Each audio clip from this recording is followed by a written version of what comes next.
Good evening and welcome back to this session of Wilmington City Council's Finance and Economic Development Committee budget hearings. My name is Bud Friel. I'll be hosting the meeting. It is Thursday, April 23rd. We are in the middle of our fifth session dealing with Mayor Michael Brzezicki's fiscal year 2021 operating budget. So far this evening, we've heard from the Audit Department and the Human Resource Department, and now we're going to review the budget for our Law Department. Just wanted to remind you that these budgets were put together prior to the COVID-19 pandemic. Some of the departments will be mentioning potential cuts that they might have because of the crisis. We are required by law to pass a balanced budget by the end of May, which we will do, but it'll be a substitute budget from what the mayor originally proposed. And chances are very good that we'll be back in the fall to make amendments to the budget once we know the full impact both on the expenditure side and the revenue side from the pandemic. We're going to follow the same format. We're going to have a brief presentation by OMB, and then I'll turn it over to the city solicitor for some of his opening remarks, his vision, performance measures, things like that. And then we'll just jump into the question and answers. We've allotted 90 minutes for this hearing. I'm asking council members to keep all their questions to budgetary matters.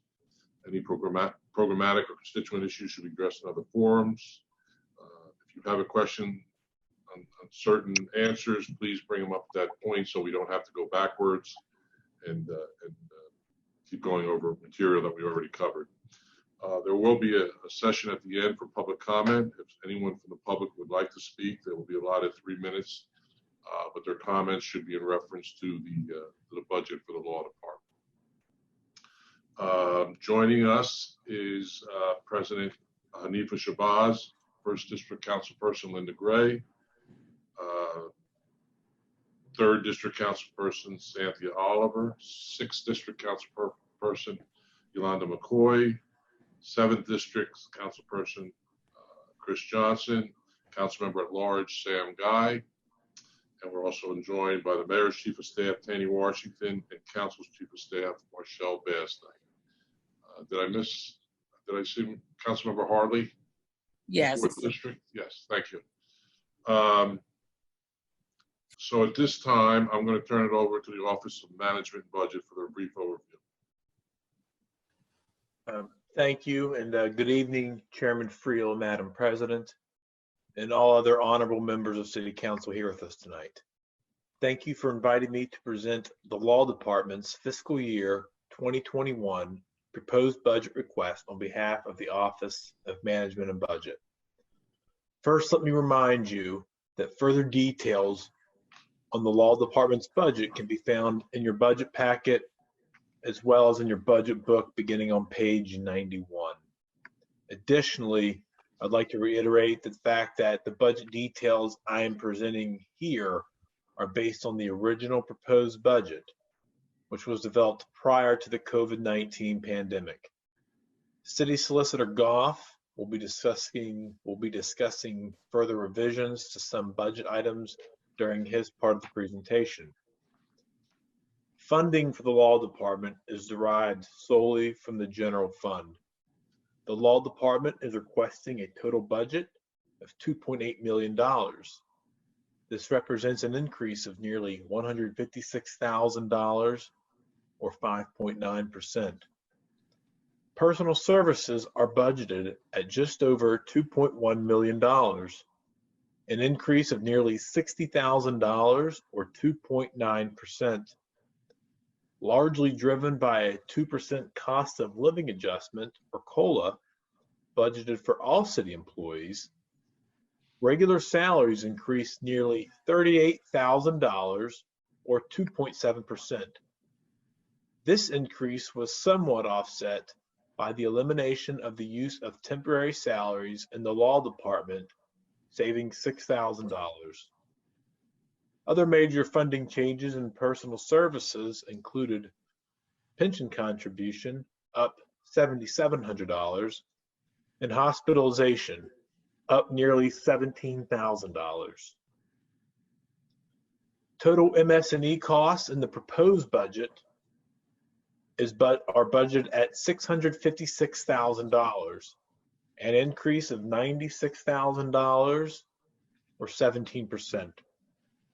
Almost the entirety of the increase is due to an increase in legal fees, up to a new budgeted total in FY 2021 of $350,000. These additional funds will be used to support consultants to be used during labor negotiations. This concludes my part of the presentation for the proposed budget request for the Law Department. I can answer any questions you have at this time. Thank you. Thank you, Dave. Mr. Guy, do you have a question or? No, I had a follow-up from the prior session, so you can keep going. At this time, I'm going to turn it over to Mr. Goff, who is going to walk us through some introductory remarks and priorities for the upcoming fiscal year, and then we'll jump into the question and answers. Mr. Goff, are you with us? I am. Good evening to everyone present, specifically to Chairman Bud Friel, to President Hanifa Shabazz, to all of the honorable members of the Finance Committee, as well as to those from Council who are attending on behalf of their districts or at large. My name is Bob Goff. I'm the City Solicitor. Also present as a panelist, I believe, on this Zoom webinar meeting is the Deputy City Solicitor, that's Rose Tassone. I believe my administrator, Javette Lane, may be present as well. I want to thank them and all of my team in the Law Department for assisting us in putting together the budget presentation, and also for all the great work they've done in the somewhat over a year that I've been a city solicitor. When I came before council last year, newly appointed, I stated my primary, or one of my primary goals, in addition to the general goals that the city solicitor's office has for its representation, was to fill the vacancies that existed. We were down several lawyers, and we were down several lawyers, and we needed to attract and retain lawyers to come into the Law Department. So I'm happy to announce that we have managed to fill our department. This is also related to one of the budgetary goals, or one of the goals I had last year, which was to try to create a environment in my department, as well as to increase, hopefully, our salaries so that we could bring in attorneys and make ourselves competitive with the state and also with the county employers of attorneys. That is a work in progress. And that was what we thought about when we were putting together this original budget. But as Council Member Friel has indicated, and has been stated by, I believe, all of the folks and department heads who have spoken to this committee, we are now presented with a different scenario. Of course, because of the, I would say, almost catastrophic effect of the COVID, novel COVID virus that has infected so many people and presents a danger to the country and also to the city of Wilmington. So I've had to adjust some of my thoughts, and the budget that you're about to see is really before this had happened. We've also, however, put in our presentation some potential cuts. And in making those suggestions of possible cuts, we've tried our best to preserve the central functions of the Law Department and to cut away any excess that we could see. there's not a lot of excess in the law department because unlike other departments, most, if not all, of our expenses are related to people that we have working for us and people that we hire when we need to do that for special services that we cannot provide. So it's difficult to find those things. So let me talk about our goal. Our goal is the same this year as last year, and that is to, under the charter, present an effective and engaged staff to bring to city service legal professionals with the capacity and the desire to meet each issue, dispute that is facing the city, and also to assist the city and its component pieces, its boards, its departments, and its council in their day-to-day operation by giving them both advice, legal service in reviewing and drafting contracts, and also in drafting legislation and in providing opinions as they are requested of us. So that is our primary goal. Next slide.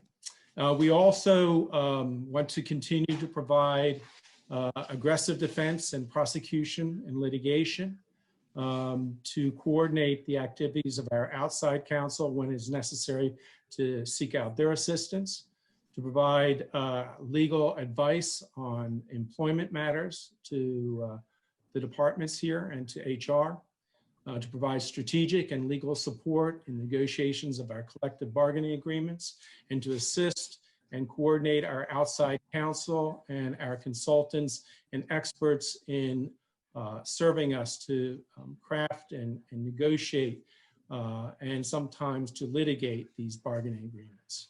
Also to deliver the necessary and appropriate legal support to City Council and to meet our budget targets. Our performance measures are to continually meet and exceed our stakeholder expectations for the effectiveness of legal advice and quality of outcomes, to continue to deliver strategic recommendations for the comprehensive update of the city code and charter, and also to monitor and control and supervise outside counsel and their expenses. Good. Now, those are the things that I think we spoke about to some degree last year. They are uniform, continuing goals that the department has and has had in the past and will continue, I'm sure, to have in the future. But in dealing with the crisis that we are facing in terms of revenue issues that the city may have, I put forward a number of different possible reductions which will assist us in reducing the budget for the law department. Right now, in our proposed budget, we have been funding an attorney who works for the District of Delaware U.S. Attorney's Office. And we've been funding that in the amount of $83,000 this year. It's up a little bit from the year prior. We are proposing to, unfortunately, cease doing that. One of the reasons is, it isn't that the job that the Assistant U.S. Attorney is doing for this isn't important. It's that this is not really one of the core functions of the law department. It is something that we've done over the last several years, and now we really are in a situation with the probable loss of revenue, that particular function, which is a function at any rate of the U.S. Attorney's Office anyway, that we are proposing that may be a way in which we can reduce our costs at the city. After all, we will be seeking from the federal government, I'm sure, revenues through the legislation. So to be paying them for a prosecutor, federal prosecutor, may not make sense under the current environment. We're proposing a reduction in our court costs and notary fees. Part of this is because we had, I think, proposed a reduction of $5,000 in our current budget, but we're also suggesting that perhaps that can be cut in half. Not every year do we use that. We do have in prior years on occasions that we've exceeded that, but mostly we've gone below. Lots of those fees are related to sheriff sales, and I believe that currently, given the economic environment, sheriff sales are down, and I'm not sure whether or not we will need as much money in that line as we have in the past. We had proposed in our budget an increase to $350,000. We are now suggesting that that can be reduced. This is related to limiting the amount of consultants that hired with regard to our labor bargaining situation. So that's a way in which we're proposing it. This would result in $223,000 of reduction from our proposed budget if it were adopted, any part of this. So it would be a reduction of close to 10%. Okay. So I guess that's our presentation. Okay. So we'll take our questions now. All right. I think we already touched on the first one, which discussed the planned use of $350,000 budget legal fees up $100,000. I think now we're saying that's up $20,000. Correct. Right. So if you want to just jump into the next part of it about specifying the vendors, contract Sure. amount, length of contracts. Okay. So these are the vendors that handle the legal fees that are within the law department. There's no contracts for them because they're at will. They don't expire or go out to bid or anything along those lines. We simply, each year, during the course of the year, as we need, we employ these folks to do to handle complex litigation that we don't have the resources in our office to do. We hire them to do transactional work that they specialize in. As a result, we are able to do the job in our office, the central representation that the charter requires of us. So this is the list of those different firms. In our process, we review with all those firms on a regular basis, all of their activities, and determine and review each filing for quality. We negotiate, we review their fees, we negotiate them. We often ask them for discounts, almost always ask them for a discount from the regular fee for the city.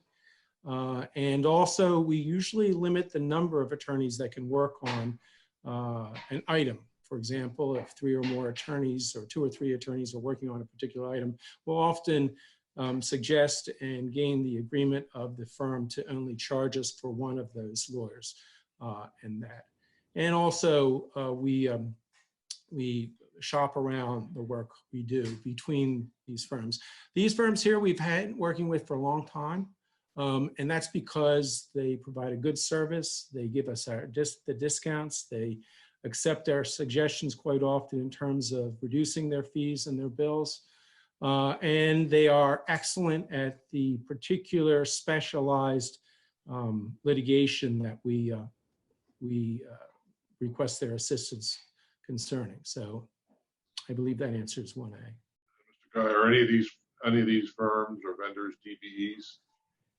So that is the next question, I think, is it not? Part of one, it's 1B. Yes, there it is, 1B. It's hard to answer that question because the law department, as far as I've been able to determine in discussing with folks that have been here longer than me, have never had a DBE process. They've never been asked about that. I looked into the code, and disadvantaged business entities and enterprises, it seems to be most of the discussion talks about relaxing bidding requirements and bonding requirements. It doesn't seem to have a direct application.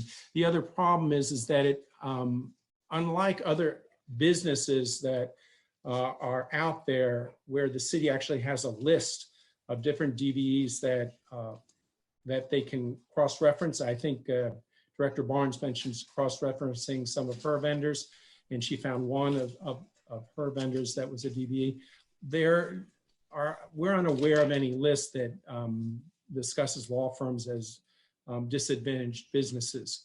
The other difficulty is that the reason why we seek out assistance from outside firms, because we have 10 lawyers here ourselves, is because of the resources that each one of these firms have. They have often a deep bench.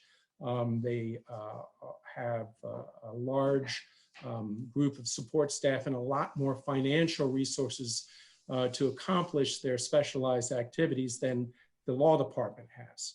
So we're not aware of any law firms that would be eligible in that sense. We're open to it if others can point them out to us. We're not aware of any firms that would be qualified so that we could use them for these activities. So we don't know of any DBs that are. Mr. Johnson? Mr. Johnson? Councilmember Johnson? Sir? Yes. Thank you very much for, I think, covering that. That was online with the question that I had, Mr. Goff, was about the DB status of the law firm. Just cutting to the chase, I'm pretty sure the answer is no. Those firms wouldn't qualify as DBs. I think they probably wouldn't. Yeah. And so, I think we should take a step back. Has the city done a competitive bidding process or even a bid roster for outside counsel, similar to what the state has done? Okay, so the professional business contracts aren't bid out competitively in that sense.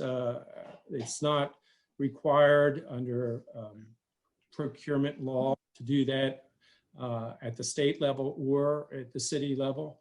And as a result, we don't go through the bidding process. I know that when we when we use the firms that we have, we are interested in using the services of diverse members of those firms, partners and lawyers who are racially diverse, gender diverse, diverse as to their sexual orientation. We are interested in all of those things. But the primary reasons we hire a lawyer who doesn't work for the city of Wilmington is because, for example, they may be a firm which handles just personal injury law. So they can, do a much better and quicker job of handling a number of cases than we can in trying to create and trying to handle matters ourselves. And I think that Director Barnes, I know I had many discussions with her about her satisfaction with the current firms that are doing that. We are very interested, and I am very interested. I received your email today and was happy to see your offer of assistance in this area. And I am always interested in this. I know that I said that I spent the last year basically filling slots and then refilling slots in my office because as much as I get great people in here and people with racial diversity and gender diversity, it's really hard to hold on to them because the state, I mean, the state doesn't pay a lot either, but they pay better than we do.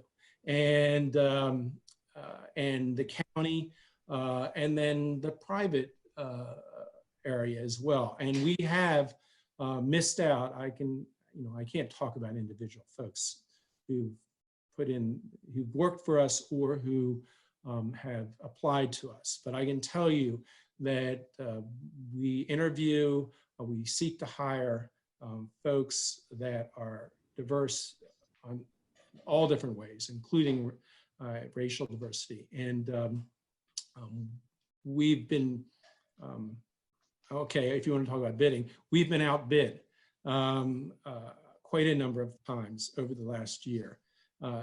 We have been lucky in hiring the people that we've hired. I think we've made great selections, but I would be untruthful. I didn't say I was disappointed that have not been able to create racial diversity or greater racial diversity in the lawyers in my office. And like I said, I welcome your assistance, the assistance of anyone that can guide us in this area.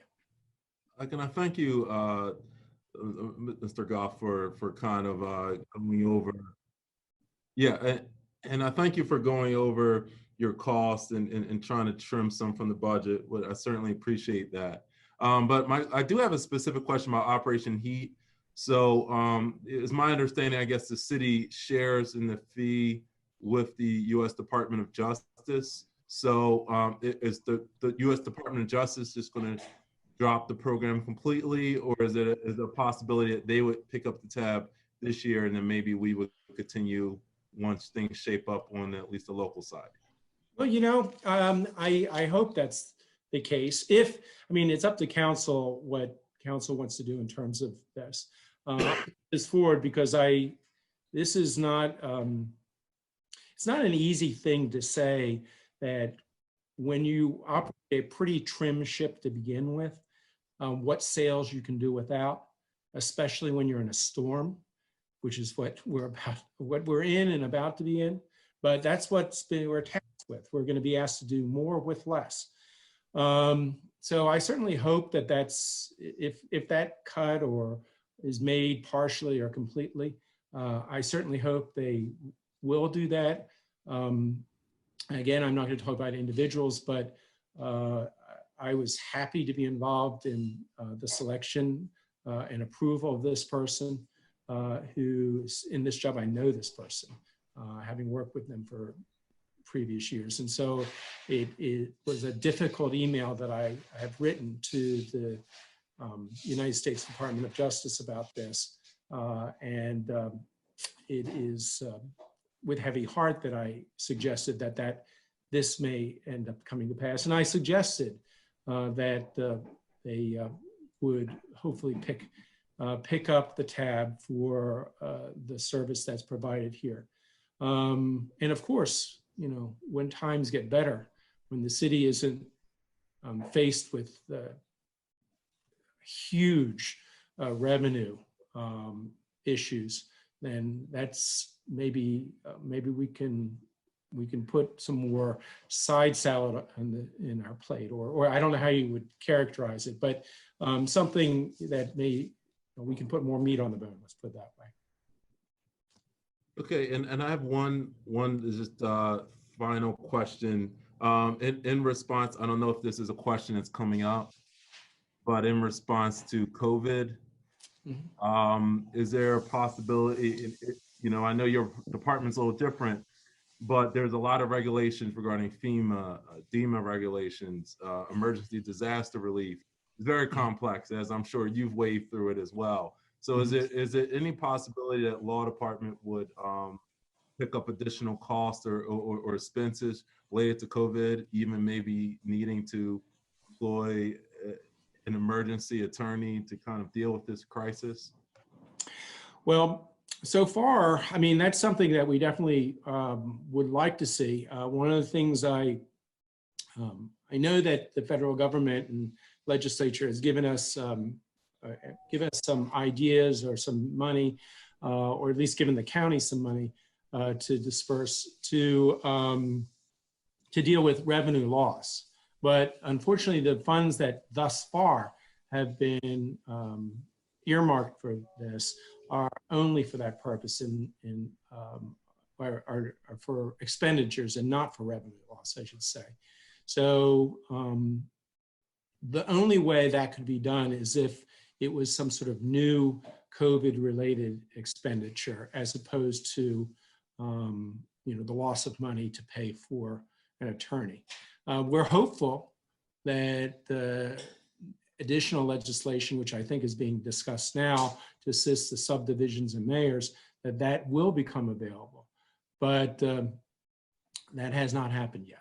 And so we do have on the law department one of our senior attorneys who is part of a subcommittee or a group who is in contact with the governor's office, Senator Coon's office, the county executive office, all of the stakeholders in the money that is coming to us from the CARE Act, and that they are actively involved in advising and seeking that out. And I know that we're waiting. We just received guidance from United States Treasury concerning that, and we're trying to determine what that guidance means and how best we can access those funds so that the city can get as much as possible. Okay. All right, Mr. Guy. Okay, thank you. Yes. Okay, your law department is referenced in our charter. And in that reference in the charter, one of your clients among many is the officers that work in city council. There's multiple clients that you guys have. And it seems to me that since the last election cycle, one thing that the law department did is it stopped reviewing legislation and signing on every piece of legislation approved as to form. So if you went back in history, you'd see a signature of somebody in the law department for every piece of legislation going as far back as you can look. There may be some time where it didn't occur, but it would be way, way back. And so the city does not provide that service. The law department does not provide that service. To provide that service means you actually have to really review it because you're signing your name to it. Because basically what a lawyer says out their mouth, if they don't sign their name to it, then that's a whole different story. But that signature means something. So nothing is signed now, so nobody's doing that workload in a manner where they're accountable. Then also we heard a budget presentation recently where it was a council budget presentation in an effort to put $100,000 lawyer on the city council payroll. So I guess one question I have for your budget is that activity or that planned activity in any way connected with your department either no longer providing legal services for city council or reducing the legal services? Are those two things in any way connected with your budget and the city council budget? Thank you, Councilman Guy, for that question. The first thing I note is that with regard to the approval as to form, you're absolutely correct. I've been looking at I've seen some pretty old ordinances out there signed from the early 1900s, and each one of them seems to have an assistant city solicitor or a city solicitor signing on them approved as to form. I believe that a couple of years ago, my predecessor decided to not do that any longer.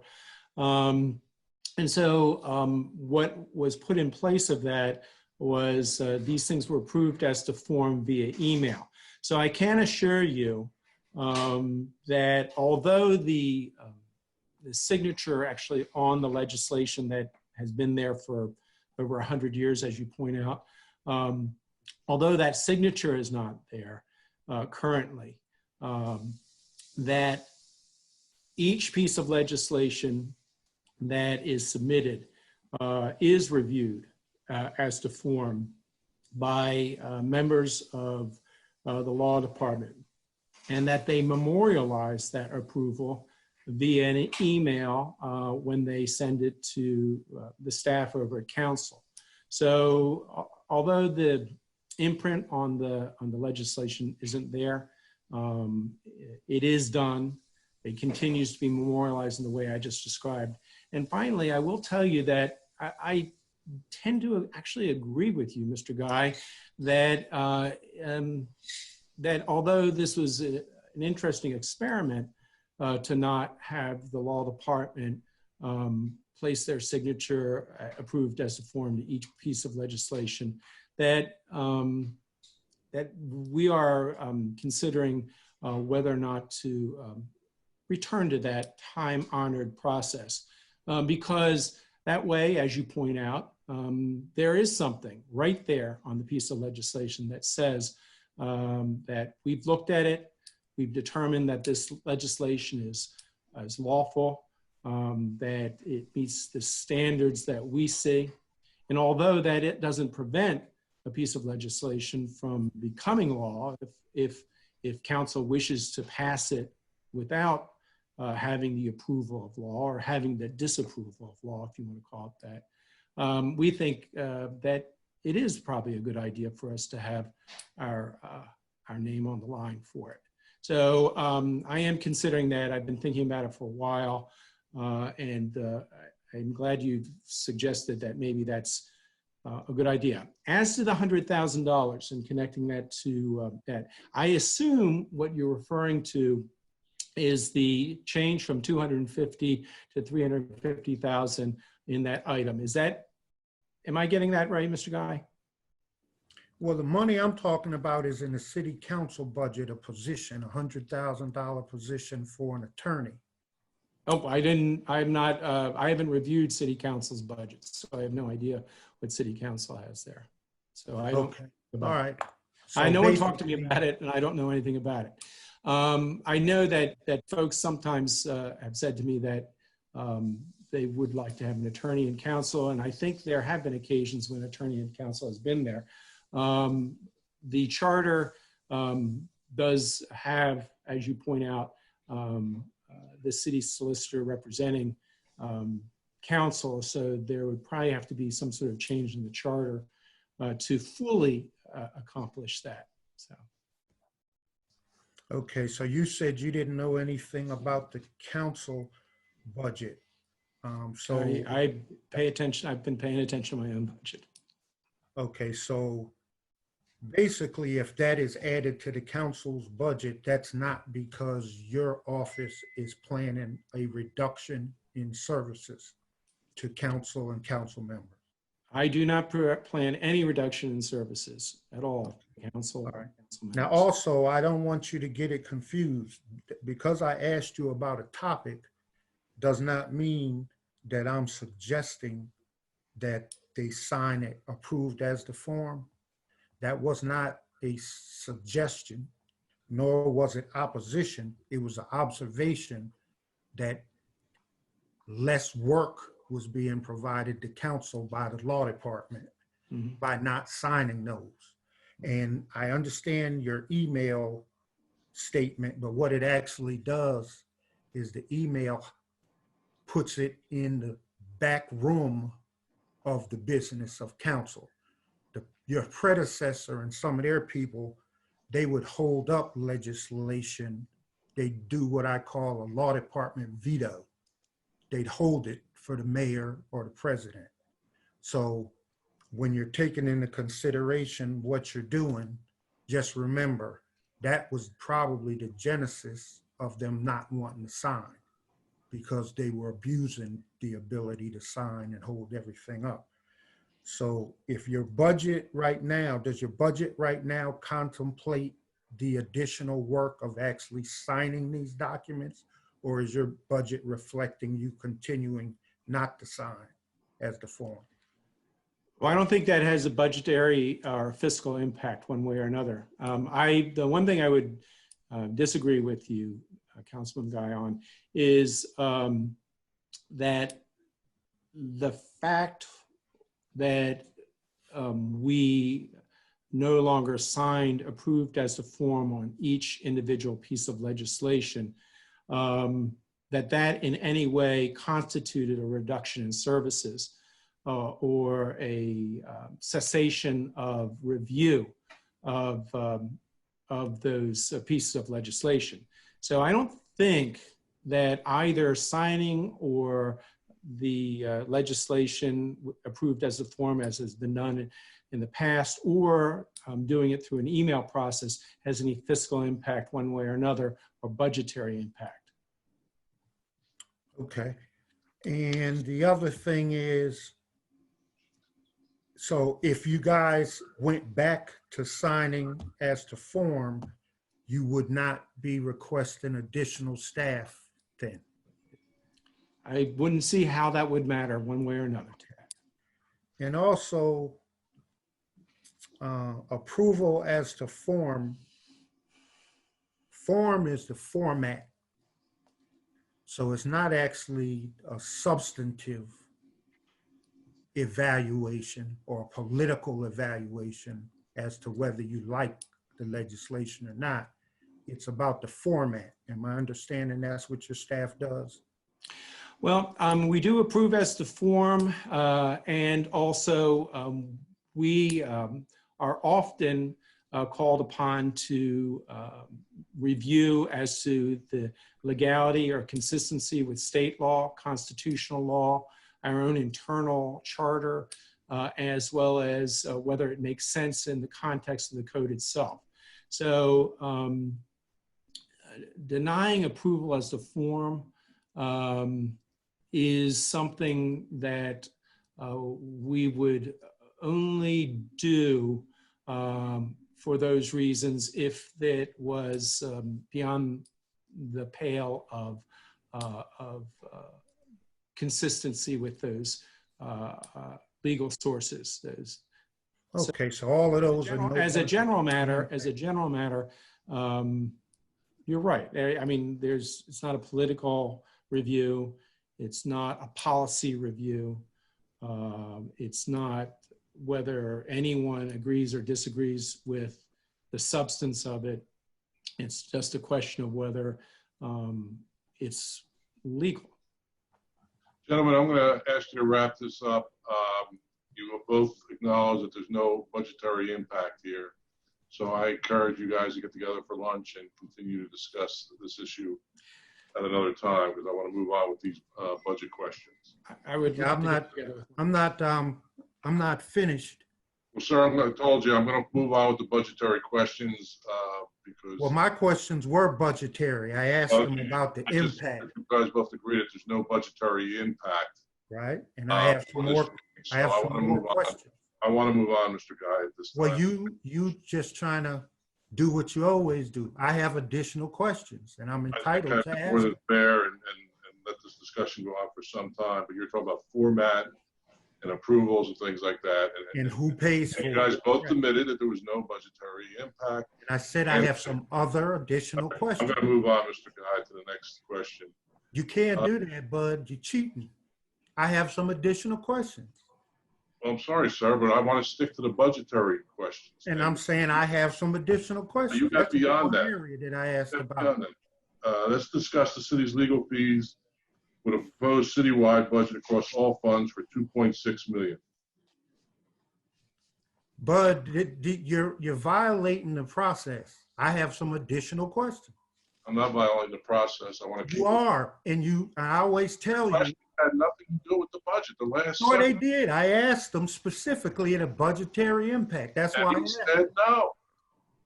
So we And I move said I on. have some other questions. Oh, I'm sorry. I want to move on at this point. All right. But you guys are always doing this same Look at crooked this you stuff. guys stuff. I mean, Yeah, fair. I mean, you've had, I don't know, you've had the last 15 or 20 minutes of the I'm hearing. saying I didn't have anything at the other last budget hearing, but this one here, I have questions about things. Mr. Guy, would you please let us move forward? I have some additional questions. So Well, you can put a please. time limit on it if you want to. I don't did. mind. We got 90 minutes to finish this hearing. So if we have time at the end, we'll come back. to I'll you. wait. I'll hold them till we come back around. All right. Mr. Goff, could you go ahead and move on to number 2? All right, so question number 2, if we could put the slide up on the screen for me, thanks. All right, there it is. Discuss the city's legal fees with a proposed citywide budget across all funds of $2.6 million.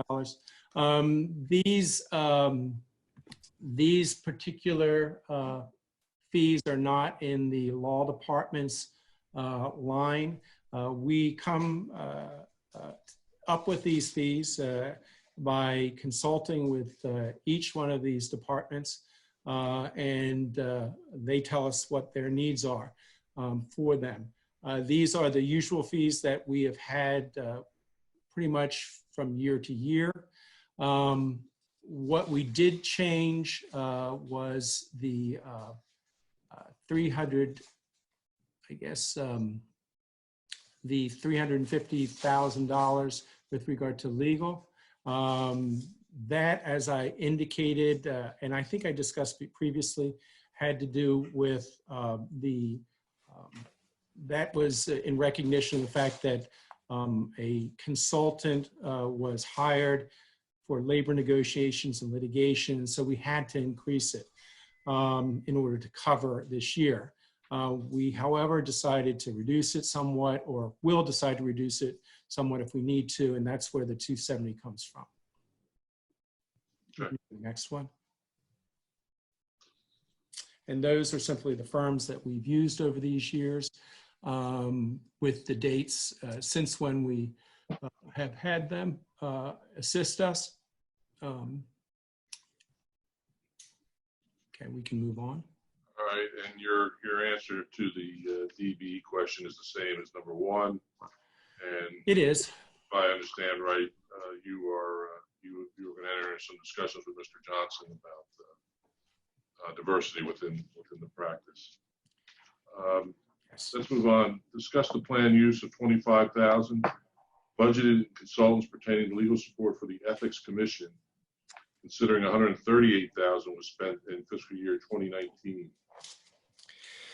So that $138,000 was actually money that was spent to hire a legal consultant for city council that occurred before I came on board. We've actually only spent about $13,000, a little more than $13,000 thus far for the Ethics Commission.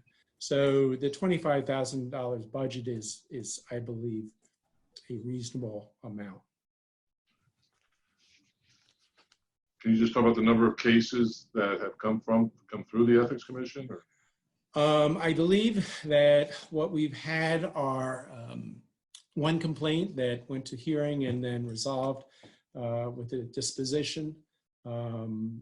There were all complaints require some action, but in the last 2 years, only two complaints have been dismissed. One was dismissed after an investigation. The other one was dismissed because there was no claim made by the allegation. And there's one current complaint pending. There's one that's still pending. Yes, one pending. All right, discuss the planned use of $120,000 for court costs, and notary fees, considering last year to date actual is $38,000 and $49,000 in 19. Okay, so this is a line that's hard to predict. We've had, last 2 years, I believe it is, we've come under budget. But a year or two prior to that, I believe a year prior to that, we were above 120,000. We were at somewhere in the 140s. A lot of this stuff is driven by our filings with regards to sheriff sales, whether it's the nuisance sheriff sales or sheriff sales related to collecting fees from non-owner occupied properties. The 60,000 is a figure that falls pretty much evenly between, so we're anticipating reducing it to 60,000 as part of our efforts to reduce in view of likely lost revenue. So we are planning to do that reduction, which I think is closer to the amounts that we spend each year than the 120. And discuss the $69,000 budgeted between account categories of miscellaneous services and memberships and registrations. Okay, so this is one of the ways in which, since we can't, that we don't necessarily pay our attorneys commensurate with the skills they possess, or equally with our colleagues who work for the state and for the county. This is one of the ways in which we can help out. And so we do pay bar fees, for the state of Delaware. We pay their district court fees, their Court of Appeals fees. We take care of, if they need to study and go to conferences related to matters that the city deals with, it has to be concerning a topic in which our practice here at the city touches upon. We also assist them by paying for memberships to the Delaware Bar Associations, to the municipal legal associations listed here, and some other professional memberships. Those are essentially the things that are covered by that, and they help us attract and retain attorneys. Okay. Okay, the last question, as is with all the departments, is his organizational chart, which you have, and then I think he has some job descriptions that follow that council members can look at their leisure. If there is anyone, I don't know if there is anyone in the general public viewing that would want to make comments, they should go ahead and raise their hand so we can get to you before the end of the hearing. Are there any more questions that pertain to the law department's budget? Okay, I'm not seeing any, and I'm not seeing any hands from the public. Mr. Guy, you just threw yours up quickly. Okay, you earlier mentioned you earlier mentioned the concept of real estate law. And my question is, does the law department provide, through your budget, does the law department provide legal services to any other entities or organizations or corporations?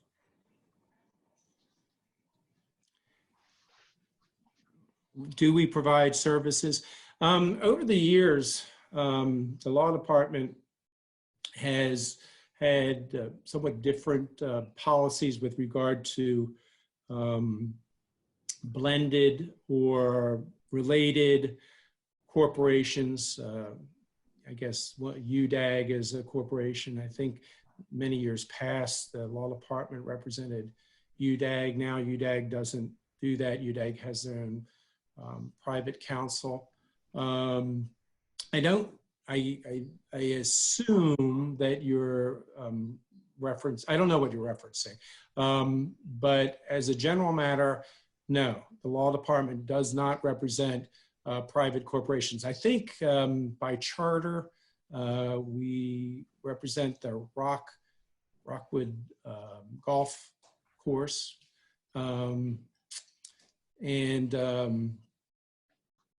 No, not generally. We try our best to maintain separate status from those corporations, recognizing, however, that they, each organization is different. Some have greater connection or overlap with the city than others. Some are more separate and independent than others.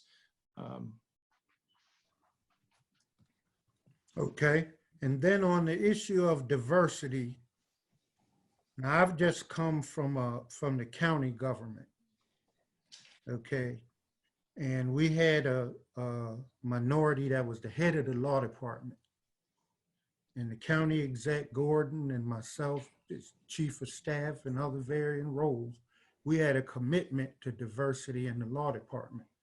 So I don't believe that the issue of diversity is a function of money. I believe it's more a function of commitment. So I don't think your budget is really what the issue is. We had the most diverse law department that's ever basically existed anywhere in the state of Delaware, and was able to keep it. So I think that it's not about the money. I don't believe it's about your budget lacking. I believe that the organization hasn't had a commitment to it. And if that commitment is in place, then folks will come, because then they'll know they'll have real opportunities to deal with serious and significant legal matters, as opposed to just being someplace where everything gets shipped out to a private law firms. And also, I think, did you say that they don't have contracts? The law firms don't have contracts, or they do? We don't have term contracts. It said that I think that the question said that what is the term of your contract? And these are contracts which are at terms. They're at will contracts, and I guess that means that either the city or the lawyers or law firm can walk away at any given time. But is there actually There's fee agreements that's required by law. Okay, so you do have those. Okay, so the dollar amount is known on the front end, the hourly rate that they're going to charge you. Correct. Okay. That's one of the things we negotiate in order to save the city money. We almost always, as far as I'm aware, in all the contracts I've negotiated over the last year and a half, have negotiated discounted fees from all these firms for their representation. Okay, well, the law department or the auditor, somebody, or counsel maybe, needs to have every one of these law firms that receive city money, they should submit to the city the makeup of their law firm. That way we actually have the information from them, so that when we have these kind of discussions, we actually know. Because some law firm that we're talking about may have 5 or 6 minority lawyers, and we don't know. And some may have none and been receiving money from the city for the last 20 years, and we won't know. So I think they're getting government money. Somewhere in that code is some authority for us to be able to ask certain basic questions about their organization. So is that something that your department's able to handle, or should somebody else handle that? We would be very interested in increasing the diversity of the people we hire within the department, as well as the firms that we retain. And so we encourage it both in those firms as well as in hiring qualified firms to handle the specialized work that we need to farm out. So we would be happy to do it. We coordinate and approve of all the legal representation, whether it's in our department through our budget line, or whether it's through the individual budget lines of the other departments. So that's part of the chartered function of the city solicitor. The lack of oversight for your department is what allows these issues to just continue on without being addressed. There's no organization to have oversight. And so, yeah, again, it's not about the money all of the time. It's about the commitment as well. That's all I have.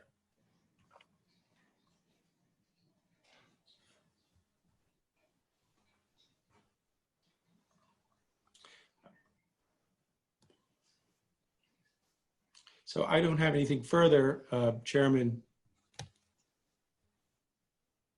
I think, Chairman, you're muted.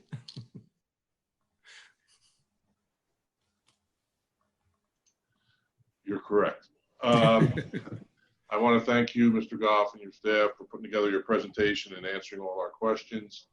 I want to thank my colleagues and anyone from the public that participated this evening in this hearing. I did want to make one short announcement. Next week, we have 2 additional hearings.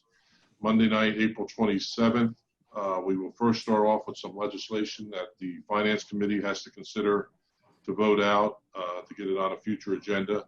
And then we will have a presentation from the Finance Department on their budget and the Office of Information Technology.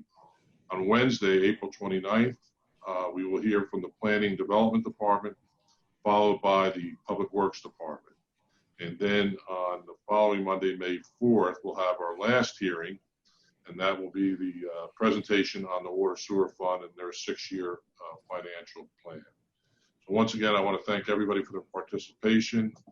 This concludes this session of Wilmington City Council's Finance and Economic Development Committee meeting. Thank you.